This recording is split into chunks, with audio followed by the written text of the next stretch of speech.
Here are 10 of the greatest opera composers you should know. Stay until the very end to get everything, subscribe and click the bell to never miss a post, and give this a like to help more people find this. The world of opera is an extensive one, with different genres and types to suit all tastes. Some of the most popular operas to this day were written back in the 17th and 18th centuries, where composers like Monteverdi, Handel, and Mozart began their careers writing for this genre. Since then, it has continued to evolve with many amazing musicians and performers keeping it alive. Here are 10 of the greatest opera composers you should know about and some of the works and their lives. Number 1, Claudio Monteverdi. Born in 1567, Claudio Monteverdi became one of the most revolutionary opera composers of all time because much of his work marked the transition from the Renaissance style of opera to the Baroque period. Monteverdi's talent for composition and music was apparent even as a child. Not only did he get his first publication at the age of 15, but by 20, several of his works had already made it to print.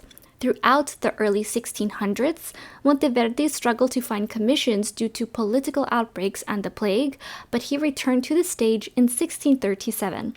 While he also composed madrigals and church music, Monteverdi is most well known for some of his operas, including L'Orfeo, the oldest opera to still get regularly performed on the stage. Number 2 is Georg Friedrich Handel. With a list of work that includes oratorios, such as the famous Messiah, instrumentals, and operas, Georg Friedrich Handel remains one of the most well-known opera composers to this day. As a child, Handel's father was so unsupportive of his musical aspirations that he would not even let him own a musical instrument, so Handel had to sneak around to learn his craft. He still managed to find a mentor to teach him and even compose his own chamber music. Handel didn't make his debut as an opera composer until 1705, when he penned Almira, which was a success that it would get to continue to get performed for another 20 years. In 1710, Handel decided to freelance as an opera composer in London, and this is where he had his breakthrough by composing Rinaldo. This opera earned him widespread recognition across Europe, and not only did he get to perform for English royalty, but Handel was able to secure a position at the Royal Academy of Music. Unfortunately, operas eventually fell out of fashion in London, and Handel switched his focus to composing oratorios. Number 3, Wolfgang Amadeus Mozart. With a legacy that includes symphonies, sonatas, concertos, and operas, Wolfgang Amadeus Mozart is considered one of the most prolific and talented musical composers of all time. Born in 1756, Mozart had an early introduction to music and began tutoring with his father as a toddler. By the age of 5, he'd already started creating his first early composition, and at the age of 6, Mozart was already performing as a child prodigy in different European courts. By 1779, Mozart had already composed a variety of different church works, and in 1781, he began writing the opera Die Entführung aus dem Serail, The Abduction from Seraglio, The Abduction from the Seraglio. The opera became an instant classic and only created more of a reputation for Mozart across Europe. While Mozart focused much of his musical career on being concertos and symphonies, he would collaborate on 2 more operas that were successful, The Marriage of Figaro and Don Giovanni. Number 4, Richard Wagner. Born in 1813, Richard Wagner isn't just one of the most famous or influential opera composers, but he's also considered one of the most controversial.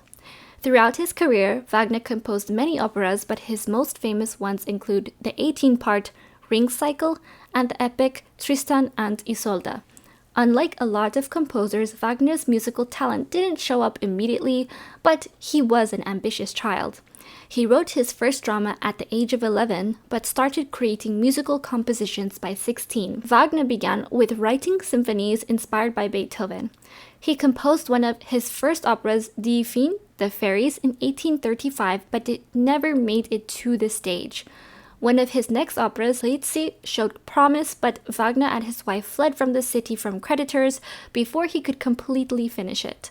Eventually, Wagner was able to finish the opera and sent it off to be performed in Germany, and went on to create The Flying Dutchman, Die Fliegende Holländer. He took on a position in the Dresden Opera and began working on another opera, Lohengrin, but he had to flee the country due to his anti-Semitic political beliefs. He never stopped working, and after a decade, Wagner returned home with Tristan und Isolde, a piece inspired by a secret love affair. Eventually, he produced the Ring Cycle, an opera he'd been working on while he was in exile. Number 5. Richard Strauss. Not only was he born into a family of musicians in 1864, but Richard Strauss began composing his first musical pieces by the age of 6.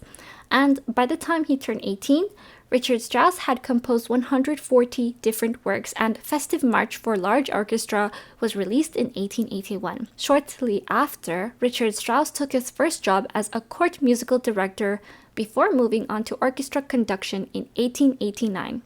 However, Strauss began experimenting with opera compositions, and in 1905, he came out with Salome, which redefined modern opera music. However, audiences had polarized reactions to Salome and led Strauss to create his first opera work, Elektra, which was an instant success. With more works like Woman Without a Shadow and The Shopkeeper's Mirror, Strauss became the Vienna State Opera musical director in 1919. Number 6. Giuseppe Verdi. Born in 1813, Giuseppe Verdi created several successful operas throughout his career, but he's often known for the way he could create melodies and how he used theatrical effects in his operas.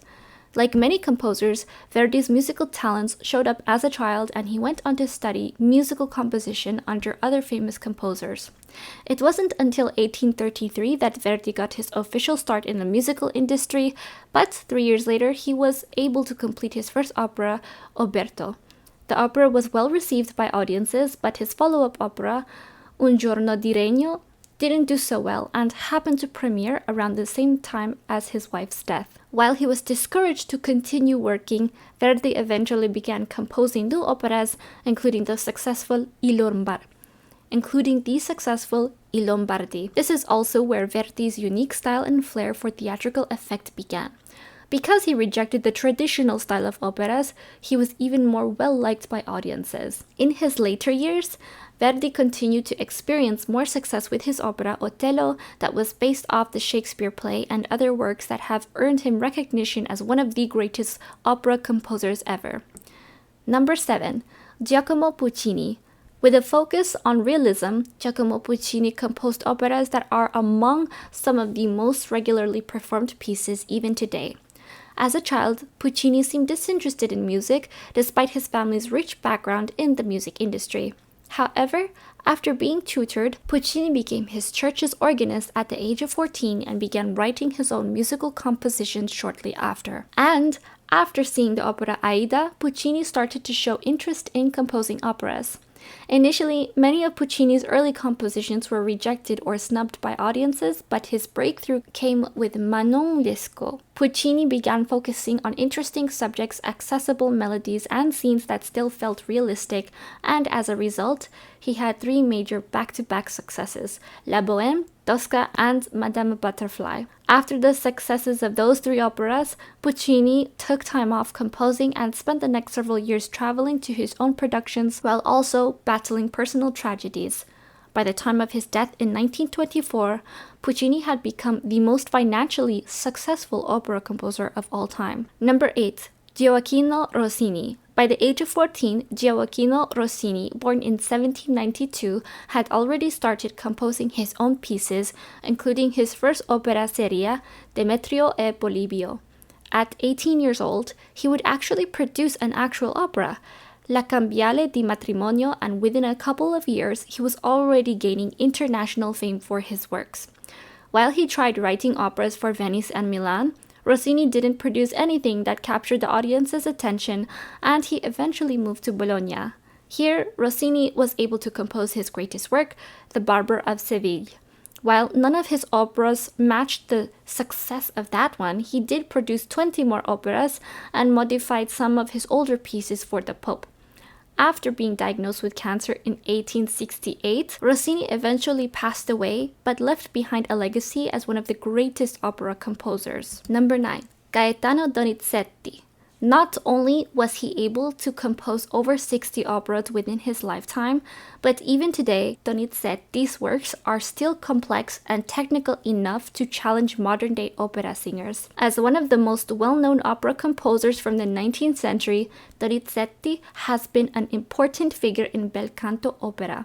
Throughout the early 1800s, Donizetti worked with different opera composers and began developing a versatile style that resembled a happy balance between Rossini and Verdi. It wasn't until 1830 that Donizetti started to achieve international fame with the opera Anna Bolena, and one of his next operas, Lucia, was recognized across the world. While many of his later operas were well liked, they couldn't match the success that Anna Bolena or Lucia had throughout Europe and the world. Number 10. Christoph Willibald Gluck. Christoph Willibald Gluck is known as one of the best composers of Italian and French operas. Growing up in Germany, Gluck had a passion for music from an early age, especially singing and playing both the violin and cello. He went on to become a guiding figure in opera and was one of the pioneers of a new opera reform style. His main idea being opera should be a mirror to reality with dramatic truth and honest emotions. Due to new demands, he took opera back to its roots by introducing simplicity in dramatic action and more naturalistic singing.